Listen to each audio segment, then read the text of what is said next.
اہم خبر آپ تک پہنچا رہی ہیں کہ پنجاب میں انتخابات سے متعلق کیس کی سماعت کورٹ میں سماعت ختم۔ اٹارنی جنرل آف پاکستان واپس چیمبر میں پہنچ گئے ہیں۔ جو فیصلہ ہوا آرڈر کا انتظار کریں، ایسا کہنا تھا اٹارنی جنرل کا۔ اس پر مزید تفصیلات جانتے ہیں ڈان نیوز کے نمائندے حسیب بھٹی سے۔ حسیب بھٹی، آپ سے جاننا چاہیں گے کیا پیش رفت سامنے آئی ہے اب تک؟ جی حسیب بھٹی۔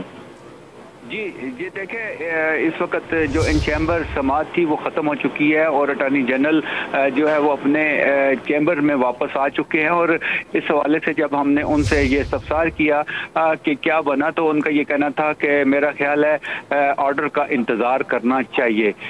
بس اتنی سی بات ہوئی تھی اور اس وقت سماعت ختم ہو چکی ہے۔ 11 بجے یہ سماعت شروع ہوئی تھی۔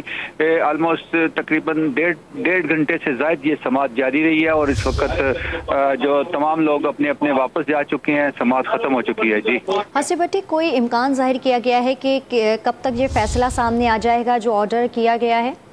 دیکھیے، آج کا جو آرڈر ہے یہ شام تک، یقینی طور پر شام تک آ جائے گا آج کا آرڈر، لیکن بعض اوقات اس سے تاخیر بھی ہو جاتی ہے کیونکہ آج جو چھٹی ہے وہ جمعہ کی وجہ سے جلدی ہو جاتی ہے عدالتوں میں، اور ججز جو ہے وہ جلدی چلے جاتے ہیں گھروں کو۔ شاید ہو سکتا ہے لیٹ ہو، لیکن زیادہ چانسز یہی ہیں کہ اس کا فیصلہ آج ہی آ جائے۔ ٹھیک ہے حسیب بھٹی، یہ جاننا چاہیں گے کہ آرڈر سنایا جائے گا یا تحریری حکم نامہ جاری کیا جائے گا مکمل طور پر؟ دیکھیے، یہ چونکہ ان چیمبر تھی تو اس کو تحریری طور پر یہ جاری کیا جائے گا۔ ان چیمبر جو سماعت تھی اس کا صرف تحریری طور کے اوپر۔ ٹھیک ہے حسیب بھٹی، بہت شکریہ آپ کا۔ پنجاب انتخابات سے متعلق کیس کی سپریم کورٹ میں سماعت ختم ہو گئی ہے اور جو فیصلہ ہوا آرڈر کا انتظار کریں، ایسا کہنا تھا اٹارنی جنرل کا۔